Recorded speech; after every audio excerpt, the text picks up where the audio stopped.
we'll just get that underway. Uh, I don't know that, I don't know who else is going to join. I think Rhiannon, who's, I forget her exact title. Rhiannon is there. Okay, good. She's, I know Sandy could say this more than I could, but she's going to be working with us. Let me get my notes here. Rhiannon, if you're there, you can explain your role. You're new to the group. Hi, I'm Rhiannon. So I'm going to be the connectivity booster. And essentially, I'm here to help. I'm here to aid in making sure that, we all have things like the schedule for the month, and that I can help organizing Zoom meetings and things like that. Sorry, I was not prepared to explain this right off the bat. That's okay. We're pretty laid back. That's perfect. And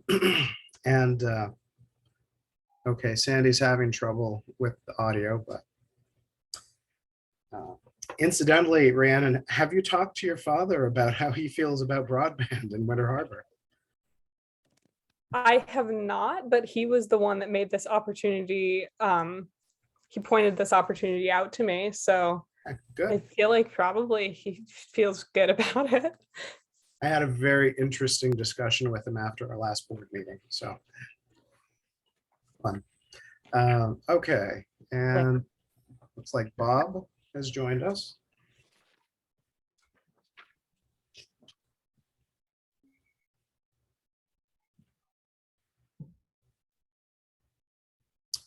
No audio yet, Bob.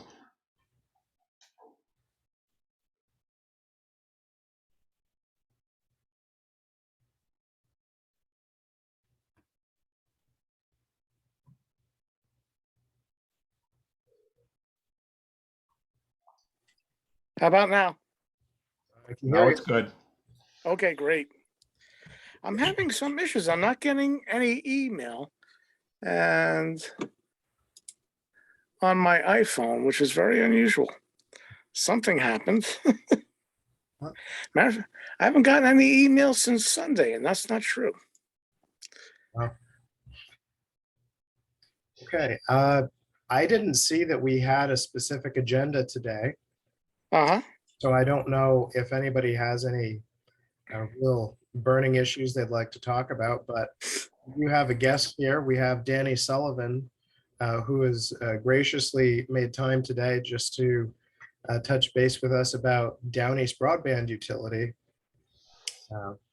And that's the municipally owned utility that was that's over in Calais and Baileyville and some others in that area. Am I correct, Dan? Okay. And I don't know how many people have had a chance to look at the boot camp video where this was featured, but I had some questions for Dan, and maybe others have some questions as well. And I figured it'd be good, since he had the opportunity, maybe we could hear about what they've done and hear what the challenges have been and so forth, and see if that's just, again, something to consider as one of our options. Mm-hmm. If that's good for everybody, I'll just sort of let Dan take it away. All right. I'll give you just a brief overview of what we basically created: the first municipal utility in the state of Maine, broadband, back in 2018. The network build took about 2 years. We're now complete in Calais and Baileyville.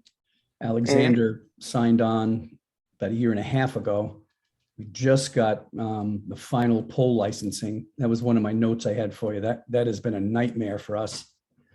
For Consolidated, the electric company's been wonderful, but Consolidated, which is supposed to reply with pole licensing within 170 days, in our Alexander build, they've taken well over 1.5 years. We couldn't do anything. We had the equipment, we had everything to roll, and we just didn't have the rights to attach to the pole. But one good thing that's happened since then, this is just recent, is the state of Maine passed the one touch make ready rule. That means that now independent contractors that are certified can actually go to a telephone pole and move the wires as needed without waiting for Consolidated to go look at every single telephone pole. That'll save a lot of money in make ready costs. Because initially the way it worked, every person who owned a wire on that pole had to be contacted. One of their engineers had to go out and touch every single telephone pole. You had to measure the wires, how far they were apart, what it was going to cost to move them. So it's a huge expense to network building. Well, now state of Maine has realized that's really not the way to go. So they've got this one touch make ready. So in our case now, we're expanding into Princeton, and if Cooper votes to join, which is this month, we'll expand there as well. And our network builder said he's got 4 certified crews that are ready to go. So that'll increase the network build times, which is great because. Say, Dan, Yes. what ISPs had infrastructure in place when you started this project? Was Consolidated the only one? No, Consolidated was there. There was Spectrum Cable. They were there. There's also, Hughes Satellite. Starlink has come onto the scene now as well. We initially, just in that point, we reached out to Consolidated and Spectrum because we knew we wanted to build this fiber to the home network, and they do have a large amount of fiber already in place in Calais and Baileyville. So we asked them, can we help you with money? Because their argument has been that, it's too rural. We can't make enough money, to pay back our investment, which we understand that because there's not a lot of people, but we were offering to borrow money to help them. And they turned us down. They said, nope, we want to own our own networks. So at that point we said, okay, they're not going to do it. So we did a feasibility study, paid for that. And we were very lucky with, this is something to pass on to you guys or anybody else that's doing this. Local banks, you really, really want to make a connection with your local banks. They are an enormous resource. Our local banks went out and did, as part of the feasibility study, they did our pro forma work. And we got some really good projections on what this is going to cost, what the payback's going to be, a lot of stuff that we couldn't have done on our own. And that was just donated to us. They said, we're just here to help. So in the latest grant round that we just achieved the grants on, the banks in that case, we've got 2 banks that are already say we're ready to go. Whenever you're ready to do this, we'll provide the balance.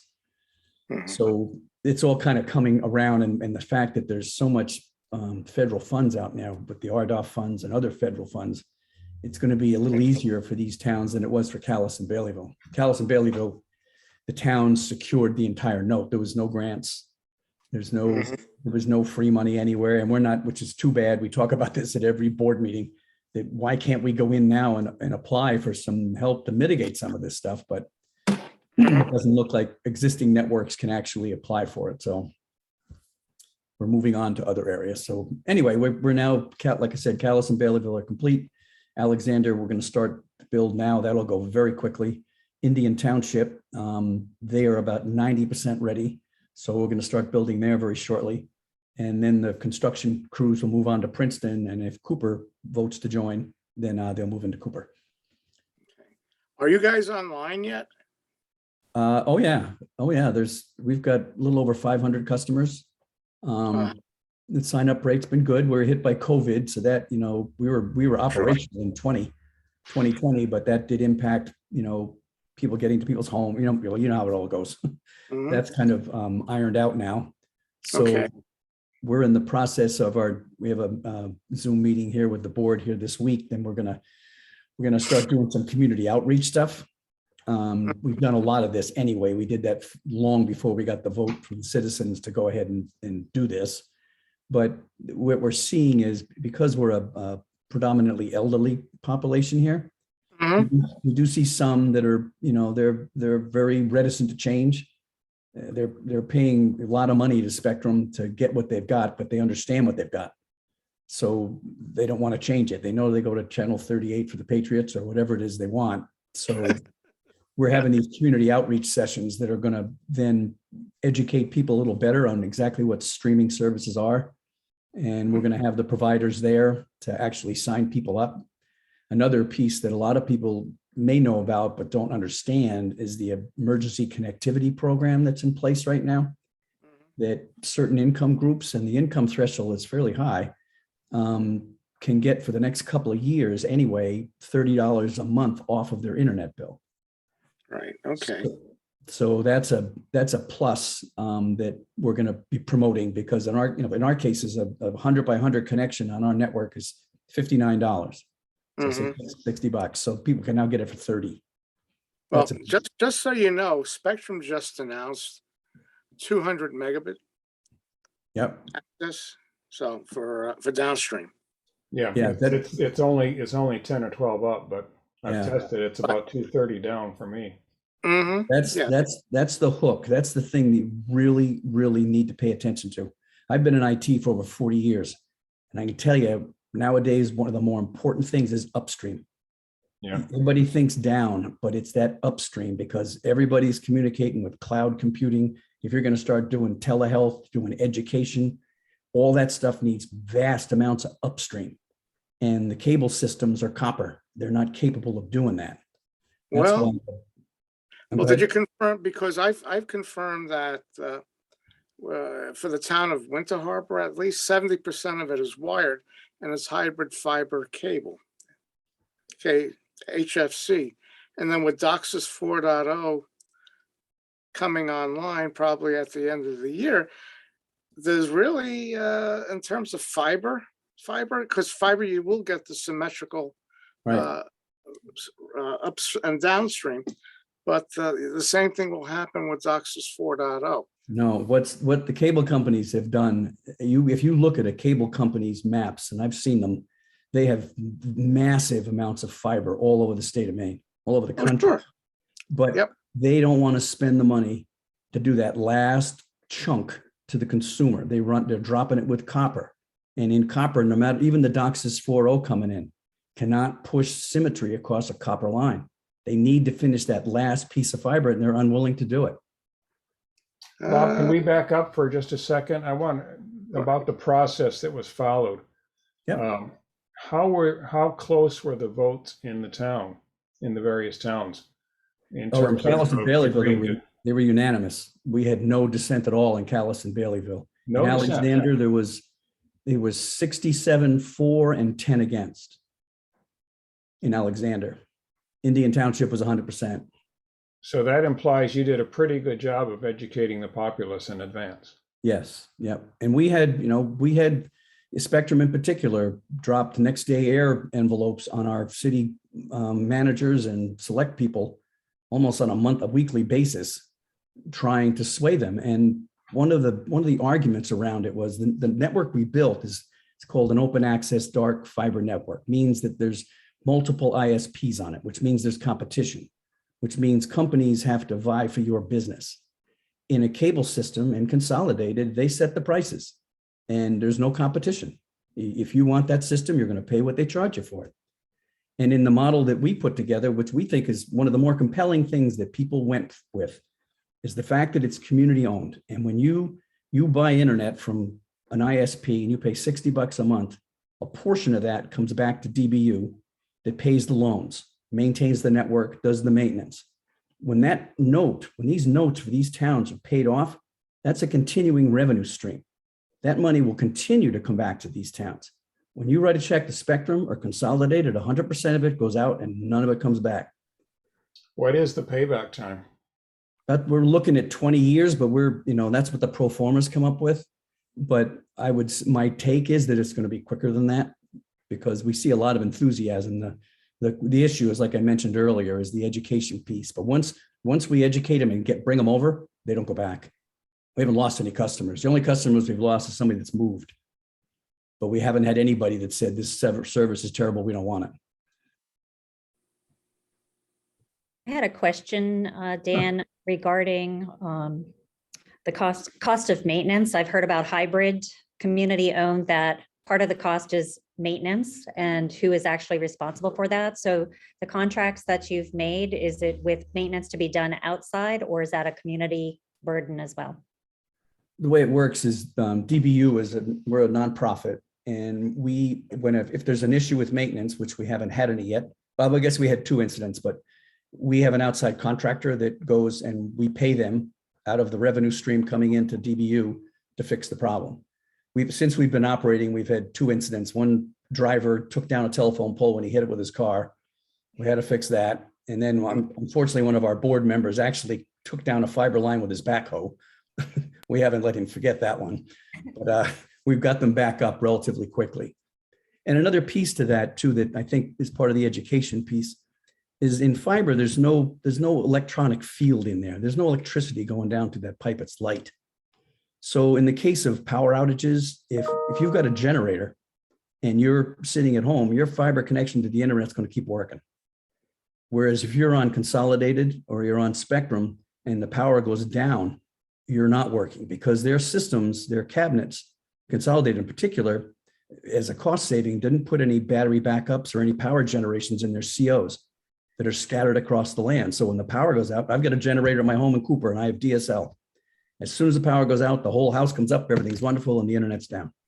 Right. Simply because there's no power in the cabinet. With fiber, you don't have that problem. For the most part, yes. Well, I can tell you, I ran an IT department at the Woodland Pulp Mill in St. Croix Tissue for 20 years. And in 20 years, we had fiber for the last probably 15 of it.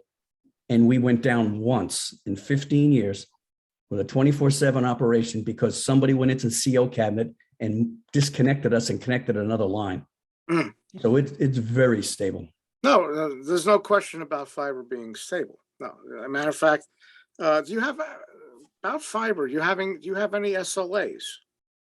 Service So level? the service level agreements, Pioneer does not, because the reason they don't do that is they offer the same rate to a business customer as they do to a consumer. Anybody gets the same rate. And the networks have been so resilient. And you know, the SLAs are really, you know, I've had SLAs, numerous ones when I worked at the mill, and they're very expensive. And when you have to use them, you're really kind of hoping that they're going to actually be able to get to rural Maine and fix the problem. As I said, we didn't have any issues with it, so it really wasn't a problem. But for years, we paid a lot of money for the SLAs and never really had to use them. Okay. And I will tell you one thing that people don't realize in terms of copper or fiber, when you look at the expanse on 100, there's 100 feet between telephone poles as a rule. In that 100 feet, a copper line is putting 70,000 pounds of pressure on that pole, between those 2 poles. A fiber line is putting approximately 7,000. So it withstands a lot of wind, a lot of movement. It's sitting on a piece of strand wire. The fiber doesn't weigh anything to speak of. So it can take an awful lot of abuse that copper lines can. And you just look at a telephone pole, look at how much copper our our phone companies and cable companies have hung up there. There's a lot of cable up there. Right.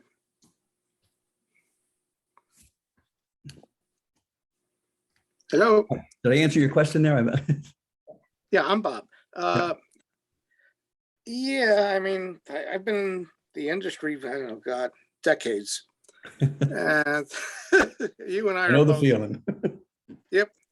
And, you know, fiber is predominantly what I work with. I used to work for Spectrum. I worked for AT&T, so on and so forth.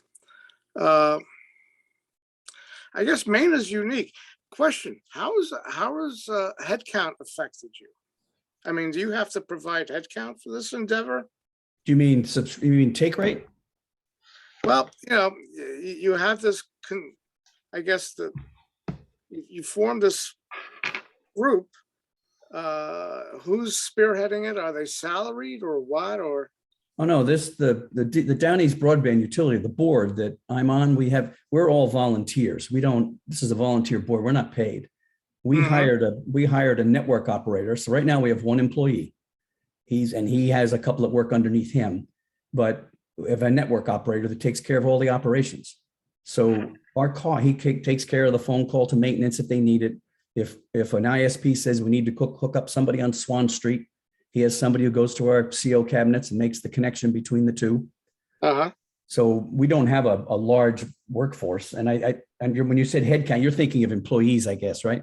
yeah, somebody that's salaried that's doing Yeah. the work. Say, for We instance, got one. well, who's doing the provisioning? What do you mean? Who's making the connections?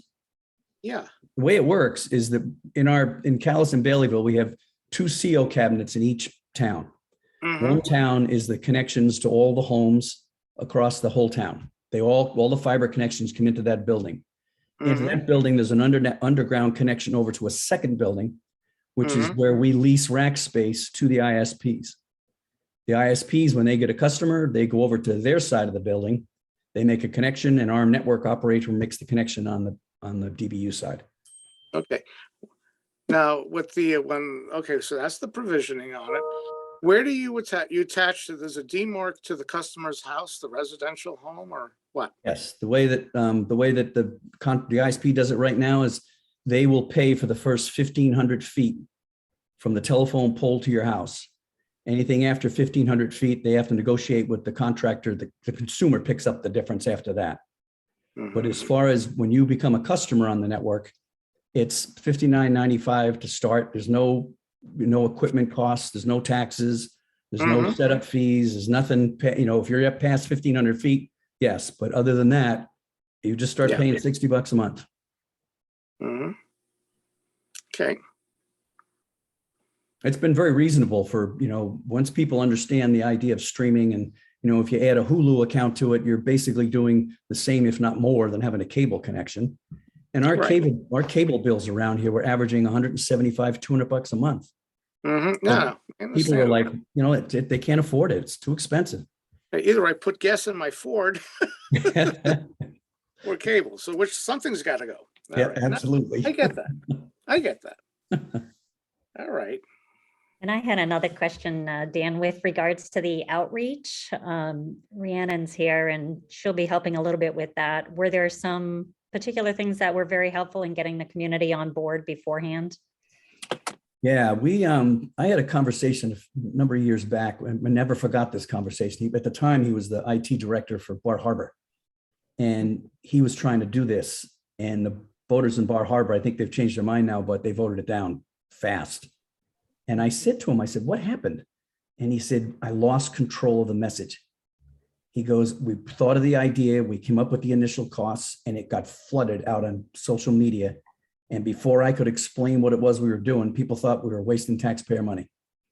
And they shut it down." So that never left my head. So when we started our project, the first thing we did was talk with the town, executives, number one. We had town meetings, then had people come in just to explain it. I went and talked with, eggs and issues stuff with the chambers of commerce. We talked to Lions clubs, Rotary clubs, Boy Scouts, Girl Scouts, high schools. We put signs in store windows. We just got the word out there in every corner we possibly could, so that people knew there was something different coming. And then when we had the actual meetings where the votes took place, it was really interesting. The Alexander one was really interesting to me, because I went to present this. And DBU, that I'm the president of, we don't make any money on this. This is not we're a nonprofit. This is just to get the service here.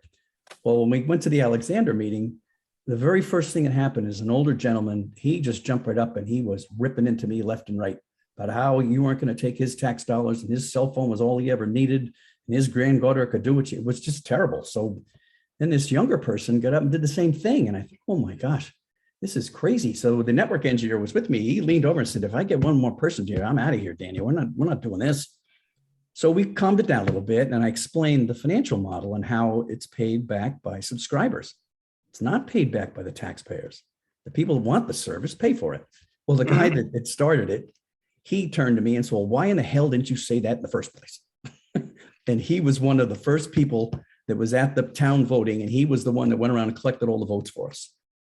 So I learned from that. The very first conversation is, what's this going to cost me? Because that's what everybody thinks about. And I understand that. I think the same thing. These small towns can't afford a hit to their tax base. Well, that's precisely it. And I think every town is unique in their needs. Yep. And one of the things, for instance, Gouldsboro needs everything. I mean, essentially, you're starting from scratch. In the case of Winter Harbor, about 70% has been wired already by Spectrum. Yeah. So, I mean, do we want to reinvent the wheel? people, we still have people that are on Consolidated and they're still on DSL, and it's terrible service. I mean, DSL is dead. I know, that's what I have. Yeah, I mean, it's just dead, period. But does it make sense to reinvent the wheel to go through this process? And when 70% has already been done and people are on it. So, I I can mean, give you a cautionary tale around that. There's a town right here in this area that mhm. unfortunately, they didn't think this all the way through, and they signed a 15-year agreement with Spectrum to build out their networks at Spectrum's rates, at Spectrum's speeds, and when Spectrum wants to do it. 15 years. And in that bulk service agreement, they have agreed, the town that is doing this has agreed to pay Spectrum $30 a month per resident, regardless of whether or not they take the service. And they did this, the selectmen did this because all they heard was it's only going to cost us $35 a month for broadband. And if you read the agreement, which I have, the word internet isn't even in it. It's cable. That's all they talk about. And this town is now saddled for 15 years, unless they find a way to reverse it. So they signed a franchise agreement with Yep. Spectrum. They did. Franchise agreements are negotiable. I hope so, because I got a No, lot of people who live in they that town absolutely- are not very happy. They absolutely are. And there's a person I'm working with at Spectrum, one of the contacts there. I mean, there's also contacts for Consolidated, et cetera. They've come out with some new things subsequent. They have a low cost access for internet, which is like $30 a month. This is for folks that are financially dire need. But I mean, there's more to negotiate. I mean, there are franchise agreements that have been negotiated where it does look upon favorable. Yeah, being aside from working for the carriers or the ISPs, I'm one that you do what you know, okay, and you farm out. And to me, it's just negotiating the best deal you can. I mean, I'm not going to get on a pole and string fiber. I'm not going to string cable. I'm not going to string any type of copper. So, I mean, to me, it makes sense. Rent unto Caesar what is Caesar's, but be smart about it. I mean, I think what you guys did is wonderful. And if you could pull that off, I mean, look, same thing happened 100 years ago. There were over 100 independent telephone companies in Maine. I mean, so, I mean, in essence, you became an ISP or reseller. Well, we built the network for the ISPs. One of the things that drove this and drives me is that over the last 15, 20 years of doing this, I keep seeing the existing ISPs reinventing the wheel. Mhm. Like they knew this 15 years ago, this investment could have been made in this country. We could have done this 15 years ago and had it finished, but we didn't do it. So when we came to the DBU system, we thought we go to the taxpayers.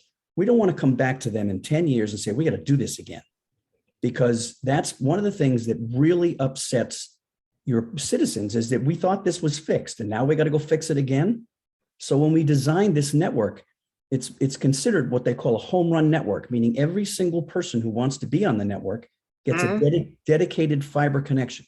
No splitters, we have enough backbone in there that everybody's got their own pipe, so that as this technology changes, which it's gonna, as you well know, you've been in it long enough, I'm sure you've seen a lot of changes. This is going to get crazier and faster, and they have not been able to max out fiber yet. They haven't found a way to clog it up. Well, you're not going to really, I mean, for Calais, and I'm not poo-pooing any town, but I mean, unless you're a major hospital and stuff like that, where you're doing a lot of MRIs and you're transferring data like 10 gig service, you're not going to use 10 gig for home use. I mean, it just doesn't happen. I made a mistake probably 25 years ago when I said to a customer I built a computer for, you're never going to need more than 16 mega RAM. You're going to be fine forever. Well, And I didn't forget that statement either. I get that. I mean, Moore's law comes into play. But I mean, if you need 10 gig, okay, you're going to need 10 gig. I mean, to me, there's a lot of factors that come into to be factored in, rather. Okay, you have a demarcation line for a customer's house, so you got fiber coming in. What's the inside wiring like?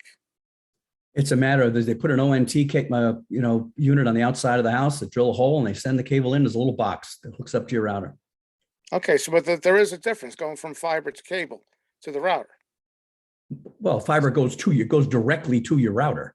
Now, your Okay. router can be a bottleneck if you've got the wrong router, but Well, we yeah, I mean, make so, it a point. Our technicians, when they go to a house, not our technicians, but the ISPs, when they go to a house and they install somebody, they take their state-of-the-art laptop and they hook it up to that connection coming into their home and they show them the speeds they've got. Because there's one of the issues is somebody has bought a $20, router at Walmart and they want to know Right. why their house is not running very well. Well, we show them that this is part of the education thing again. We show Mhm. them that at their house is this 100 by 100 connection, or they can get a gig connection, they can get whatever they want. But the base model, which is what most are taking, is this $60 100 by 100. And we show them that, yeah, it's right here. So Mhm. if you don't have it in your kitchen, it's because your internal systems need to be upgraded. Right, right. Well, those are the things that we want, need to be taken into account, and Absolutely. that the Yep. consumer Yep. needs to be aware of. Oh, yeah. And that's a hard one to teach them. Well, yeah, and I mean, do they want to be bothered with it? I mean, and I think No, that's people, I think the difference with what we did and what I can see which way I think you're leaning is letting the ISPs do it, is that we wanted to have control. We wanted to have control over the costs. We wanted to have competition.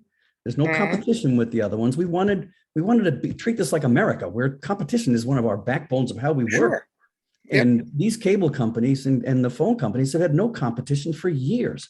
oh, sure, And that's not, the way. yeah. To give you an example of that, I spoke with an executive at Consolidated, and in a conversation we had about a month ago, and I Mhm. said to her, I said, this is an open access network. I said, why don't you come on, join us, come Mhm. onto the network and get customers? I said, your argument has always been, and they've used this argument across America, is that it's too expensive to get to these rural areas. I understand that. I'm a businessman, but I said to her, we've built the network, we maintain the network, and we operate the network. All you have to do is get customers on the network. Come on in. And she Right. said, we don't want to do that because I want to be able to monitor my network. I said, done. You can monitor your network. We'll give you access. So So then you're she said to me, well, no, we want to own our own networks. We don't want to have anybody else's network. And that was the bottom line. They want to control it from the beginning to the end. And I look at this as a utility now. I don't look at it as a proprietary system. I think this is something that consumers should have a choice. I really like this model for a couple of reasons. One is, without knowing what the future will bring in 20 or 30 years, this certainly seems to be as future-proof as you can make it At this point, in terms of what our demands might be in the future. It's cheaper than the current offerings. I pay much more than this for my Spectrum connection, which isn't anywhere near fast enough going up as it probably needs to be as my house gets smarter than I am. And the fact that it's a public-owned utility and we're not paying stockholders of private-owned companies Right. to take dividend checks home. I like the model. I'm not convinced what the model should be for us, but I think somebody put up the note and put up a note. Whatever our solution is, if we're expecting to tap into federal funds and potentially other funds and collaborate, this has to be a peninsula-wide solution, which includes those rural aspects of Goldsboro that currently have nothing. Mhm. And part of the federal funds too, if you read the MCA guidelines and the rules around a lot of this money, is that it's got to be a minimum of 100 by 100 connection in order to Right. get the money. It's got to be competitive. That one right there, I don't know how a Spectrum can come into the MCA group and say, we'd like some money to build a network and say we're competitive. How are they going to answer that question? I'm sure there's going to be a lawyer out there who'll figure it out, but that is part of the guidelines. The federal government, they haven't been the wisest people to take care of this in years, but at least they had enough sense with these ARPA funds to let the states decide what is best for the states. Let them figure out what they need, not having somebody in Washington figure out what somebody in Washington County needs. And I think that's been a plus. Well, and I think now with these funds, you can actually make these fiber network builds far more affordable. I know in Cooper's case, we had a $600,000 build. We got a $400,000 grant. Mhm. we're going to go out and find the other 200, whether it's backed by the town or it's some other funds, but that's doable. Well, see, to me, that's the political aspect of it that has to be taken into consideration. I mean, in the case of the town of Winter Harbor, they're very cost conscious, let's say. Yeah. All right. Then Yes, they take your are. scenario. You got a $600,000 bill, you got 400,000 in grant. Finding the other 200,000. Okay, that's why I'm leaning towards some type of already existing provider. And the way the agreement is now, keep in mind that, right now we're fact finding, and that we've gone out with for Gouldsboro as well as Winter Harbor. We went out with a survey. What are people looking for? Okay, to some people, and people are confused between internet and cable, two different creatures. Okay, Absolutely. and one price for internet, another price for cable. Yeah, and that's the thing. What we're providing here is an ISP solution, internet. All right. With that being said, I mean, what are they looking for? Is there? I think Winter Harbor and Gouldsboro, like Calais, where the demographics 60. Well, I think the vast majority of the age here is like 61 and over. So I mean, there's going to be different needs for that. And then like I said, Winter Harbor is very tight with the money and budgeting. 200,000. Oh my God, we can't do that. I mean, that's going to be the knee-jerk response. But, And I think but to Dan's point, it's not tax money that funded this. It's subscriber money, and the subscribers end up paying less than they would with the private ISPs. That's why you do your due diligence. That's why you do Well- the performers, you do the idea, you check out and see. Right. And to your point, Bob, a lot of this stuff is a misinformation piece. The people that think they can't afford that, maybe they can't afford that $200,000 or whatever the number ends up being. But these companies that have been in existence, they keep pushing telehealth and all this education stuff we're going to be able to do. Well, they're not going to be able to do that. When they can't get the upload, your doctor can't upload what he needs to bring to you. So you can sit there 300 miles away or whatever it is, or it hiccups and it skips. I mean, everybody in this room, I'm sure, has watched their internet go down, has had to go reboot the router 10 times in a month, or maybe 20 or 30. You're on a fiber connection. I have a home in New Hampshire where I have a 1 gig fiber connection. It's never done. And I'm an IT guy. I got stuff going all over the place. And this thing just runs. I don't even think about it. No, You and shouldn't have to think about it. I would just add to respond to Bob's point about, essentially reinventing the wheel here when we're already broadly served. But that is, if we go, and again, like Mike said, I'm not wed to one model or the other, but if we rely on that certain large percentage that's already built out by Spectrum or another provider, we're always beholden to them for the maintenance and the improvements and the quality of that service. Whereas if we own something of our own, then we're responsible for that. When we see there needs to be an improvement, we can be responsible to that. When the service levels need to go past 100 meg, we as an entity, hypothetically, make that call and then start rolling that out. I would imagine, as you said, there's no known limit to what the fiber itself can do. It's just what you connect to it that sort of limits that in your provision. We knew, I think what a telling piece to a lot of this conversation is that we knew, because we had a bunch of tech people involved with this project, and we knew that what we needed for the next 100 years was a fiber connection. But the very first thing we do, and I've done these talks across many towns in Maine, and one of the first things I say to them is to reach out to the existing ISPs. Reach out to them. They're already out there. Ask them. So we did. We asked Spectrum. We asked Consolidate. Said, listen, we have enough technology expertise to know that for the next 100 years, we need a fiber connection to every home in our towns. We will borrow money and help you do it. And they turned us down. That tells me volumes. It's like we knew the network needed to be built, how to build it. We offered to help pay for it, and they said no. And I know when this was like 5 years ago when they said no to us. And in talking to a Consolidated rep, about a month ago, she said, yes, Danny, that was a mistake. We shouldn't have done that. Oh, now it's too late. Yeah. But see, they controlled the narrative, they control the system, they control the network. We didn't like that model. And like to somebody's point here, we're just one model. There's 10 different ways to do this.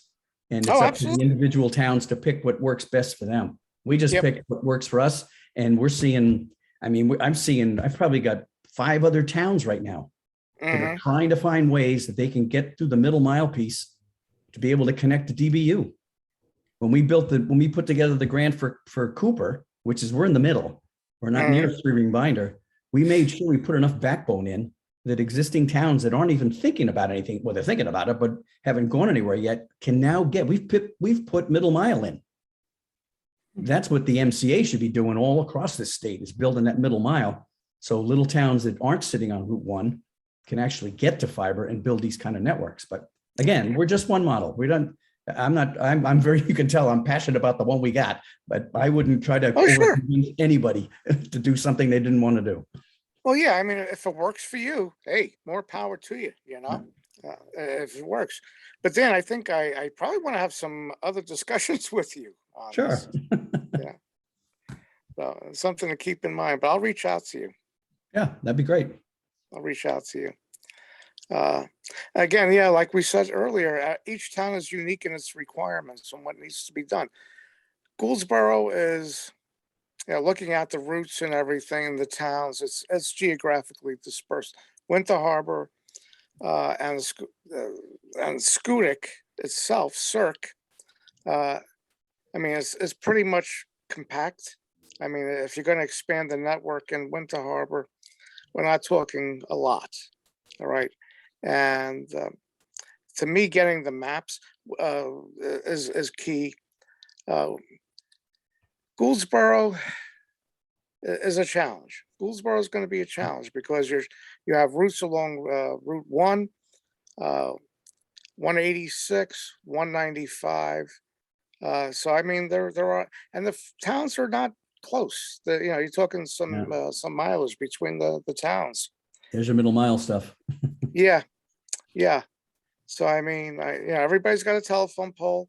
But again, that's going to be based upon who we supply. We're going to go out with an RFP, by the way. Yep. And my thing is, what can you do for us? And it's going to be built really along the specifications as set forth, 100 meg up and down. Yep. Yeah, I'm not tied at the hip to any carrier or ISP. It's what's best for the people, and of course, pricing comes into play Right. on that, and their flexibility. I think what's happening is that the ISPs are waking up, at least in Maine. Yeah. They're starting to wake up, saying, "We don't need you." I mean, if you want to get really deep and technical, you need to know the peering arrangements and things like that. But on a consumer level, it's not important. It's not even on the radar, not even a thought about it.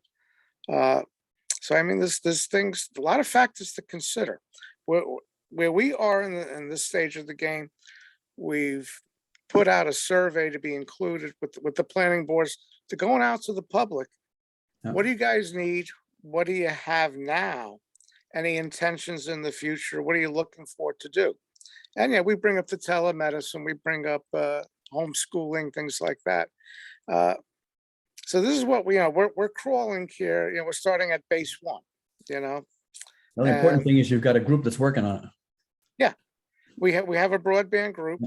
Roy Gott and myself, we're co-chairing this group. The Connect Me group, when you go look for a Connect Me grant, and the MCA will be the same way. That's the very first thing they ask. Do you have a bunch of people that are working on this? Yeah.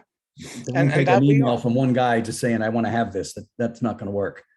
No. But we're doing a survey to the general public, went out to all the taxpayers, all the landlords, property holders. What are you trying to do? What do you have now? And we see that, we seem to be getting some information back. It's slow, but we're getting information back. Some people have Starlink. I mean, there's pluses and minuses. It's expensive, the equipment up front, the monthly charges just went up. Thank you, Elon. And, Yeah. Not in business for a year and he goes up 11%. well, you know, And he Spectrum, was given $100 million, for the state of Maine. Really? was he? Oh, yeah. Yep. Okay, interesting. Oh, yeah. He's getting that all over the country. He's gotten a lot of RDOF funds Ah, okay. because he's Okay. in areas that are, really rural. Oh, And- sure. I mean, if the last telephone pole is a half a mile away and your driveway is a half a mile, it may make sense to do something like that and trying to negotiate. Satellites are still satellite though. They're like renting hotel rooms. They always overbook them.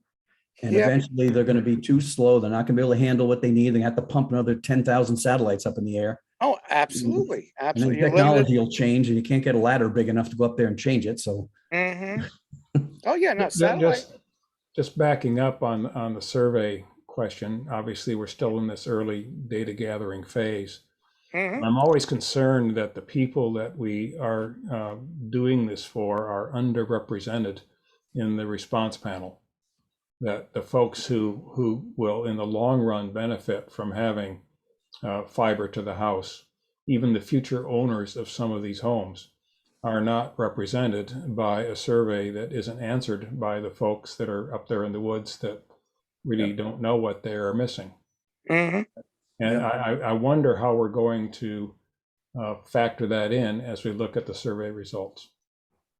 Mike, I will just jump in here and say, as related to my campaign for House District 12 for this November, I'm going to be doing a lot of door to door.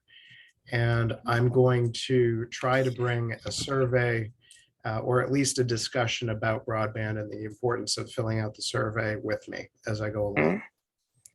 And I'm hoping maybe that little personal touch will not necessarily specifically benefit me, but I'm hope it will make it more important to people to fill out, that they actually think, hey, here's a real person who's actually talking to me about this, not just, oh, it's a survey sent to everybody. Mhm. And I thing think you might that's good in terms of helping our response rate. But to Dan's point from that one town meeting that he went to, that gentleman who stood up at the very beginning and said, I get everything I need on my cell phone. yeah. I don't need anything else. Well, I would suggest as you're going around, trying to get elected, I hope you win, by the way. I don't know you that well, but I think you'll be all right. When you're knocking on that door, you might, if they do have internet connections, suggest that they go to the Maine Broadband Coalition website. They're compiling website speeds from all over the state of Maine. And they're a heavy influence on the MCA as far as the mapping goes, as to who has what and when they have it. I know from doing the grant that we did, they use a company called Vetro, which is mapping the entire state of Maine. And they're using the data that Vetro has that determines what you have in your town. And it's not exacting. A lot of them go by census blocks. If there's one thing in the census block, it says everybody has it. So it's important that people do their speed tests with this Maine broadband bunch, because they're communicating with these grant people and as well as with Vetro, because I know in the grant that we did, it was absolutely reliant on what Vetro had for information, whether that was 100% accurate or not. The information they had is what dictated whether or not we got the grant. So that's a really important piece that people, whatever they got now, whether it's DSL or it's satellite or cable, do those speed tests so that people can see where their addresses are and what they're actually getting. One more thing to do, right? Well, and to that Right. point, you, Mike, at the Masons, I think the outreach part of this as well, like Roy's talking about, not face to face. So the Masons dinner the other night, I did take that information about RSU 24 adult ed, free digital classes, and I did get a lot of that. All I use is a phone, and it's a flip phone. I don't need anything else. So out of the 22 meals that were served, 12 people actually responded to the survey and the information, and the others were more of the, I don't need any of this. So there's still more educating and outreach to be done so that they do understand there are other opportunities. It's the value of your home when you sell it. How many real estate signs have you seen that say, come work in Maine with this beautiful view? Well, your house doesn't have that connectivity. Your house is not worth too much money now. Right. So it's just more outreach, I think, and it's in multiple ways, right? The comprehensive plan, the survey, the dinners, the face-to-face. Yep. Yeah, I guess my only additional comment, and then I'll shut up about this particular theme, is in the end, there will be people who will not understand what we're trying to do for them. And we're going to end up doing it anyway. Yep. And, Well, And to that point as well, one of the individuals that I've spoken with looks at adding value to real estate for a transaction. You're selling your home, you're inviting somebody to move in. There are some people who don't want to bring in people from outside, Yep. don't want to have that immigration. Yep. And those people who don't want the status quo to change in general are not going to be people we're going to win on this project, probably any case. Somebody who doesn't see value in it for them at all, or sees it as a detriment to the community, is going to be opposed, no matter what we do. We had a business owner here that was reluctant to get on because he thought he had what he needed. And one day, not me, but one of our board members was in there getting a sandwich, and he was paying for it.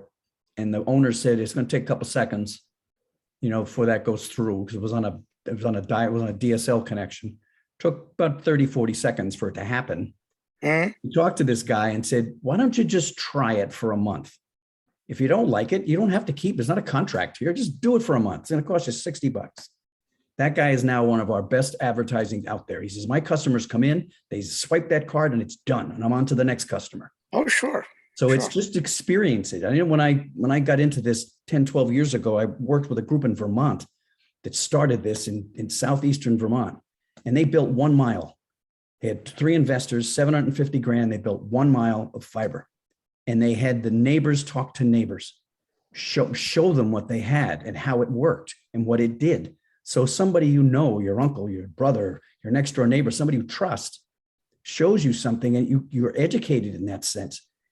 After that mile started expanding, they were looking for a way to finance it. And what they did is they went out and asked homeowners if they would sign on to a $2,500 line of credit on their house to then help build this network. And he was in a little closet. They had no office at all. And he had this map, and on it was hundreds of push pins. He said, Danny, every one of those is $2,500.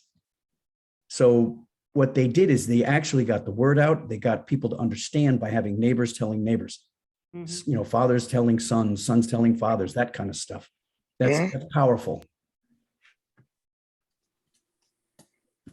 One more thing to do. Yep. There is a list, but it can be There is a done. big list. I mean, I think everybody will agree. I mean, we're in the beginning phase. We're fact finding. All right. If there's only 30 people in the town of Winter Harbor who want the service, the financials just aren't there. Whether Right. it's homegrown or you go to somebody outside, it's just not there. And everything is driven by revenue. How much money can we achieve? That's Winter Harbor. Okay. In the case of Gouldsboro, that's another story. To me, that needs to be built from scratch. So, I mean, Roy, what do you think? Well, I would say, given this is something that sort of bugs me in general. Winter Harbor is carved out of Gouldsboro. It was Right. originally part of Gouldsboro. Geographically, it doesn't make sense to think of them geographically as different territories. The line is artificial. I would say it doesn't make sense to try to say what's right for Winter Harbor, what's right for Gouldsboro, because any project is going to basically cover both. Yeah, I mean, there's going to be commonality. I mean, especially with the fiber route. However, it's the political aspect of it too. I mean, to me, that's Winter Harbor. You look at the regionalization of the police departments. No, we're going to go our own way. We'll do what Winter Harbor wants to do. I mean, so that there's political aspects of that, and that would probably be a big factor in this. I don't know how well Calais and Baileyville get along. It's a good question because they're fierce rivals on the basketball court. And they were, this whole thing started when the two towns were looking for economic development. And Mhm. they were going their own separate ways. And the two together and said, why don't we work together on this? And one of the first projects they did was this fiber to the home system. And the Right. towns are, we still rival on the basketball court. That hasn't gone away. No. But they are actually, the way our model works is that on the board, there is the city manager from Calais, there is the town manager from Baileyville, there's a selectman from Alexander, there's a representative from Indian Township. I'm the at-large, I'm not a member of any of that. But as we bring a new town in, we always bring in an elected official that is selected by that town. And they get a position on the board. So they are openly involved in every single decision that happens to the DBU network. Right. To your point, that's the political end, and it's to keep, we're a wide open organization. Anybody can see our books anytime they want. They can come to a meeting anytime they want. There's nothing to hide here. We're out there. I mean, looking at the two towns, Gouldsboro and Winter Harbor, there is like, the hell with Gouldsboro. I mean, really, I mean, that is, those are my words, not anybody else's. So I'll take the heat on that. I think we're at risk if we go too far down that path. That will kill the deal, I think, if the two towns go separately. In the 16 or whatever, 18 years now that I've lived here, I've seen the degree of collaboration and cooperation between the two towns increase, not decrease. You look at the consolidated school, the way that the fire and the police departments are working together, the fact that this committee was approved by both select boards without much discussion, I think are all good signs that there is a desire for collaboration among the two towns. There is this underlying competition that originated 100 years ago and Winter Harbor split off, but I think that's dying down. And for something like this, which is a big infrastructure project, hopefully we won't see it fragment. Well, and I really think it's all about the economy of scale that we're talking about. And when you say that it's the subscribers that are paying it, we're not asking the town of Winter Harbor to pay 200,000, Bob. No. Subscribers that want it. And I mean, my experience of 4 years with Spectrum, we may have their lines through Winter Harbor. That doesn't mean that they're the smart choice. Just because they're the easy choice and already have the infrastructure there, I would like to make a smart decision knowing that we've looked at all opportunities and make sure that we have done our due diligence, especially providing to the selectmen. Well, that is the purpose, the way I envisioned on the scope of work was to do an RFI, request for information, based upon actually the items that we just discussed today. That would be part of the RFI, okay? Then we go to an RFP. Once we have the information, every provider will have that.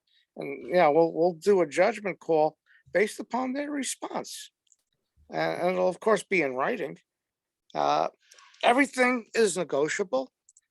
Whether we do it ourselves, do it ourselves is fine too, okay? I think there's probably pluses and minuses to both. Okay, as long as if a tree falls into a fiber line or cable line, doesn't matter. The line is down. Somebody's got to fix it. Somebody's got to fix it.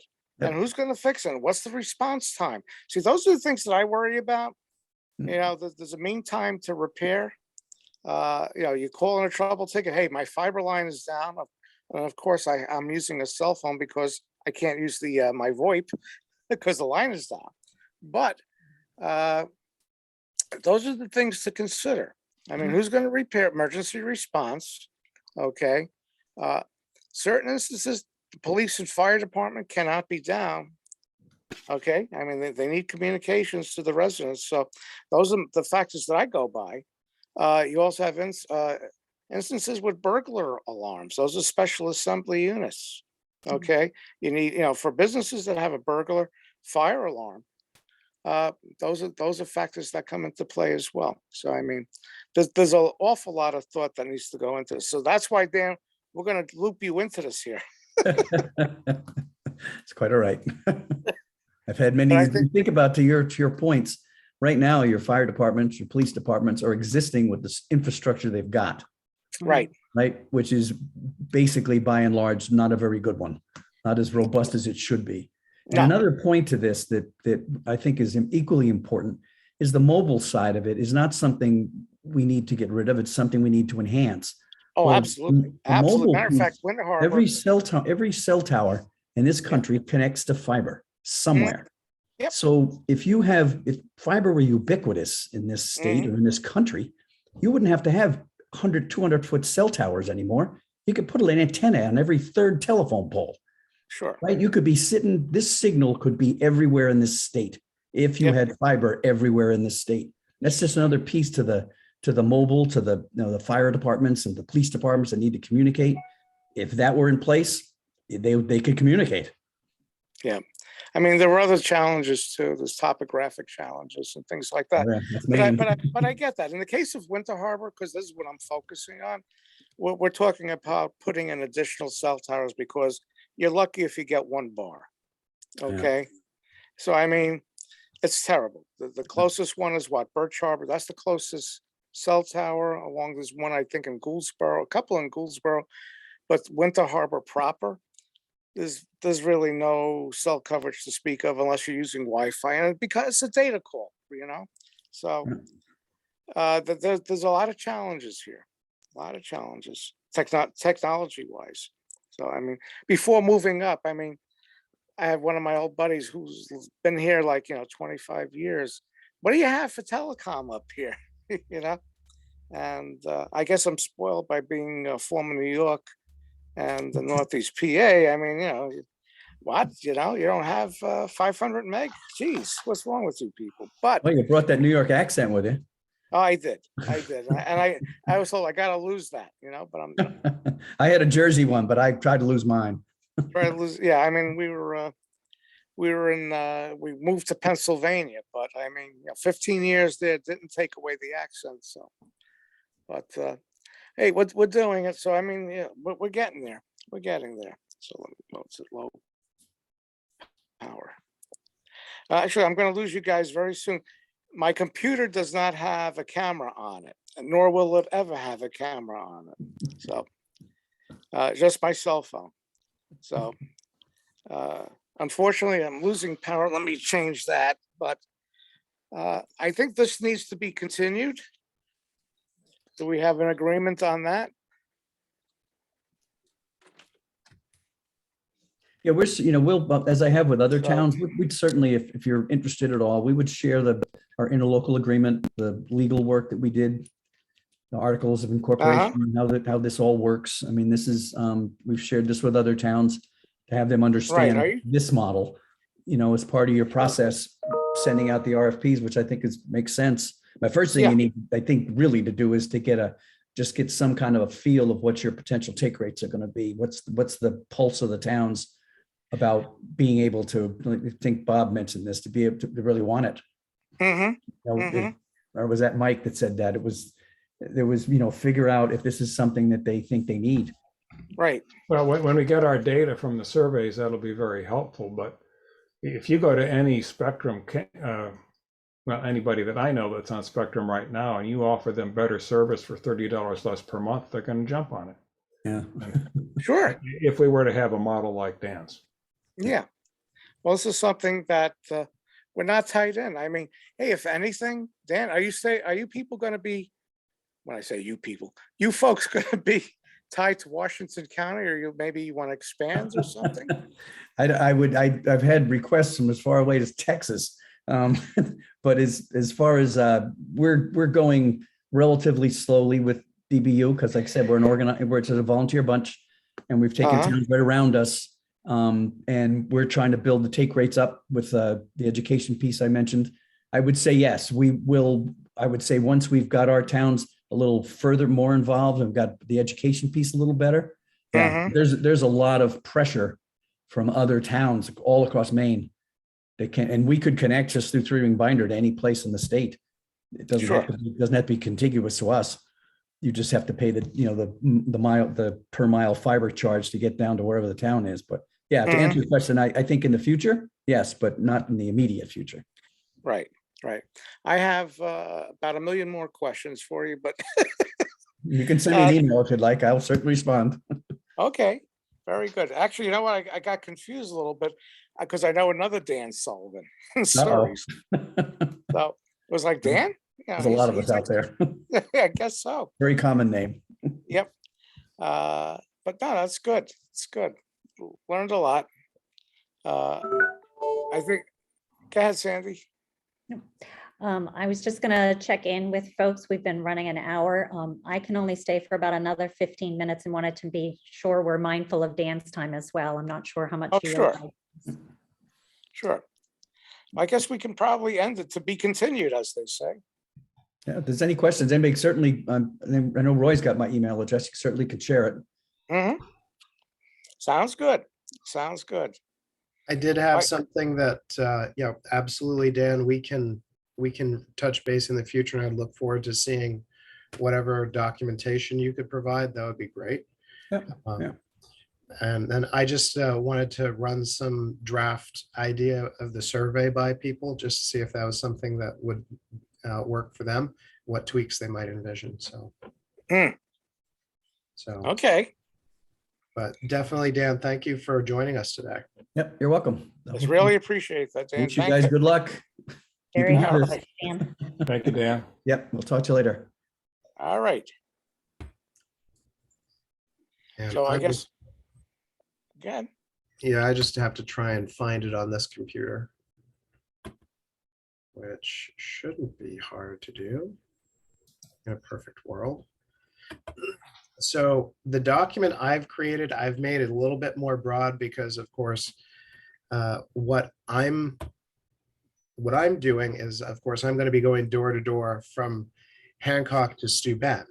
mhm, So what I have done here is I've just titled this for now Schoodic Area Internet Access and Usage Survey. But, we could change that if we want to use this or use it as a model for the survey that we're going to. I haven't actually shared screens before that we're going to use for our group, but I just figured this would be an interesting place to start. sure. Well, what are we known as? Now we're known as Peninsula Broadband? Schoodic Peninsula Broadband Committee. Yeah, So I just Oh. call it Schoodic area because that's pretty broad, and I think it can reasonably be applied to Hancock as far as Steuben. It's central to the area. Name and physical address. Name isn't really important, but if somebody wants to put their name on it, I think it never hurts to know who's filling it out. mhm, Physical address. Again, these are drawn from the survey questions that we put together earlier. So Right. do you currently have service? If yes, please continue to question 2. If you don't, would it be useful or do you want it?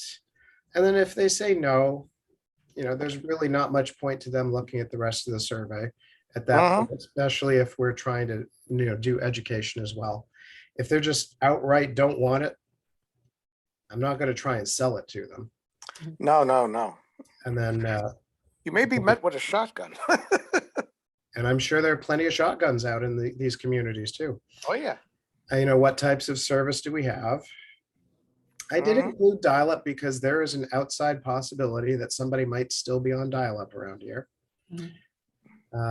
Advertised connection speed, basically, Mhm, versus measured connection speed, and directing people to the Broadband Coalition website to help steer data towards that effort.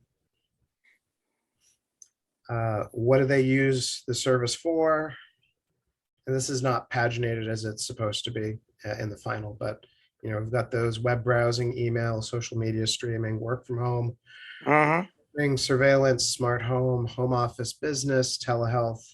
Just put those broad categories out there. Yep. How many devices? Approximate cost of just the internet, mhm, the adequacy of the service.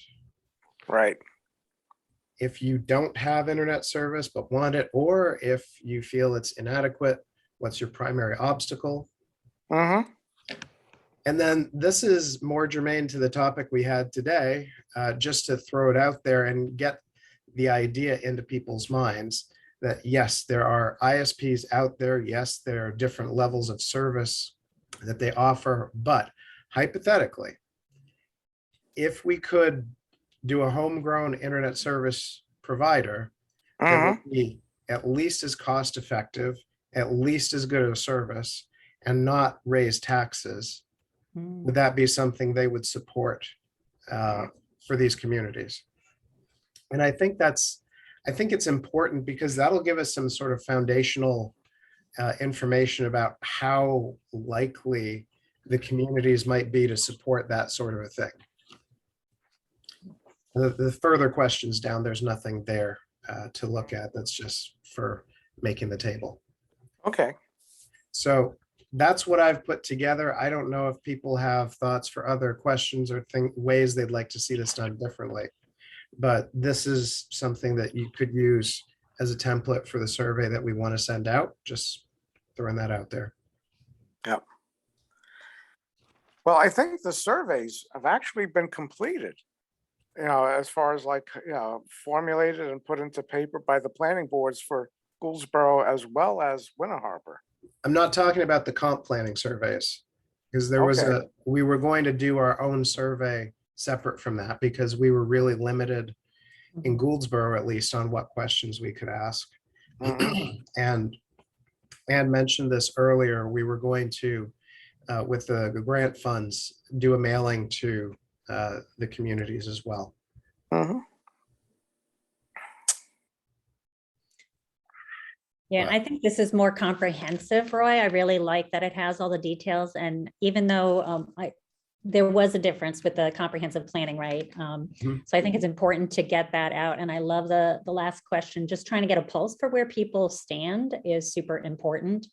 Yeah. And as much as we can do this personally too, and have it available to ask people face to face. I mean, even mailing these surveys out, I think we're going to be lucky if we get 10% or 20% back, which is Mhm. not, it's not a lot. And I'm not sure whether it's helpful or not. But it's really the voters that are going to decide this for us, right? Yep. So these surveys we're getting back are going to be from a multitude of people, but ultimately, are we hearing from our voting constituents? Mhm. So- And, another thought just to go along with this, I think, we want to look at ways to get this data back. Now, do you just have people drop them off at the town office? I would certainly suggest that we would do whatever the paper version is. We do a survey on the Gouldsboro website as well, or some web platform. So it gives people the option to fill it out online if they so choose, if it's more convenient for them. And I'd put that right up at the top. If you want to fill this out online, go to this address. To me, I think, any way that we can eliminate barriers to people getting the information back to us. Absolutely. So, What's the And I target like it. date I for getting think the it out? questions, and I can email that document to people once I've polished it up a little bit more, but looks pretty good to me. I like the fact that it's going to end up about 1 page long. I think much longer than that will reduce the response rate. And a timeline for launching was my question. for the survey, Mhm. well, I think once we agree to,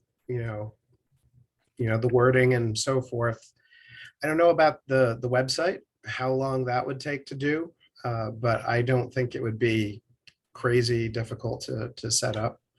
And then it's just a matter of how long it takes to print it and mail it, I would say. Mhm. And you are thinking a regular mailing, not attaching it to the newsletter? Is that what I'm hearing?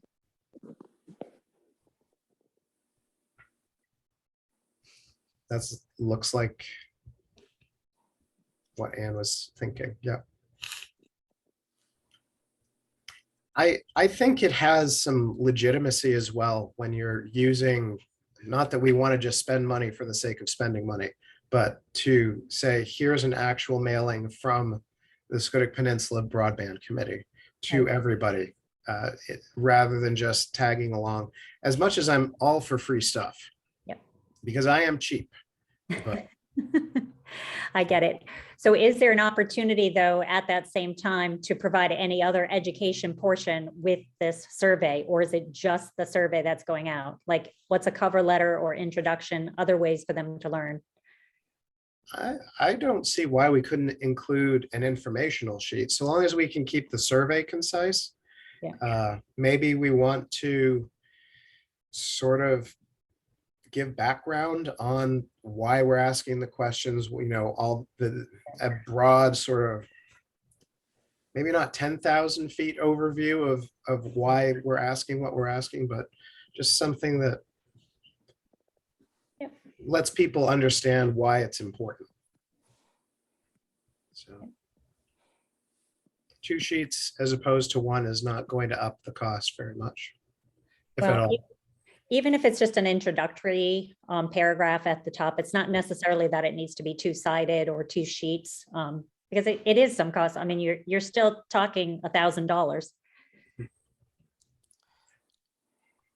Yeah, I haven't done a bulk mailing to all the residents of the 2 zip codes yet, but Yeah, with actually without the mail cost, it would probably, actually it's black and white, so it's not going to be as costly. But it could be a $500 to $1,000 cost, depending on where you go. I don't have a lot of connections with printers, but just, Right. I think it definitely does have better validity being mailed directly though, and not in the newsletter. I would agree with that. now it might be possible to use some of the town's own printing capacity. Maybe we go buy the paper and we just, if it's simple, if it's letter size or legal size, I know Winter Harbor has a folding machine. I think, It's I not haven't used working it. well. okay, I knew it existed. Yeah.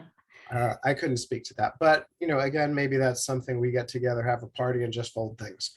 I don't know, but I mean, there may be things that we can do in-house. It remains to be seen. And that would be an ask that I might put out to Rhiannon when she's in town, that might be a good task if she's got capacity and not working on other priority issues.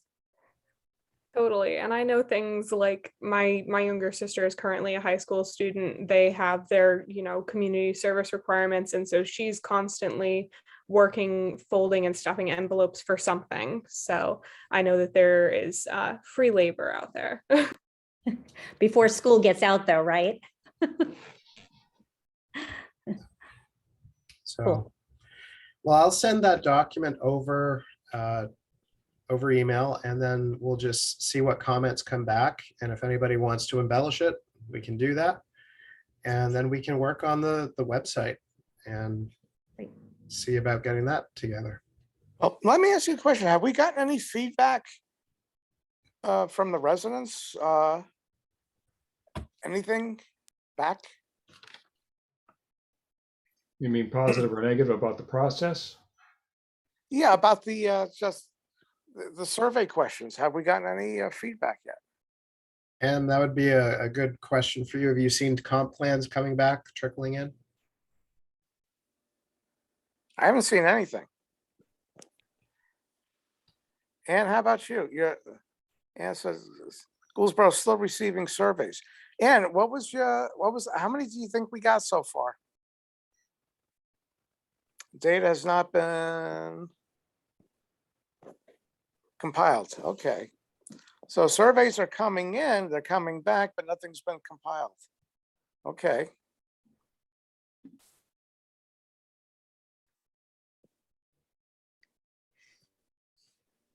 All right. Well, I know Sandy, you've got to head out. Does anybody have anything else they want to touch on today? No, I have nothing else. 2 weeks. Do we want to stick to our 2 weeks and meet again? Yeah, sounds good. I will probably be unavailable that Tuesday, but that doesn't mean somebody else can't can't kick things off. Okay. As far as hosting the Zoom, is that what you mean, Roy? Well, at least hosting the Zoom, and maybe I'll see if somebody else here on campus can sign in and start the meeting for you. Would Rhiannon be able to access as an admin if that were an option? I just have to check with the powers that be here because it's, Schoodic Institute credentials. Got it. Hmm. That's what I thought. Makes sense. I may be able to somehow attend, but I know we're leaving for Romania on the 17th, so I don't think I'll be able to. Okay. They have internet in Romania. They do, but I'm not sure how they're going to be in Boston or in the air over the Atlantic. Yeah. And as I Understood. said, I'm cheap, so I don't buy internet on the planes either. If we get in a crunch, I've got, I watched the little map that shows the plane over the ocean. Hmm. that's entertaining. Very cool. If we get in a crunch, I've got the Zoom account. I can do a long Zoom meeting if we need to. Okay. So if you can't find a way to do that, I can host the meeting. All right. Super. That would be with a different meeting number, but Different meeting number and so on. Yep, yep. all right, very good. Awesome. Right. Thank you, everybody. Thank you. Thank you. Bye-bye.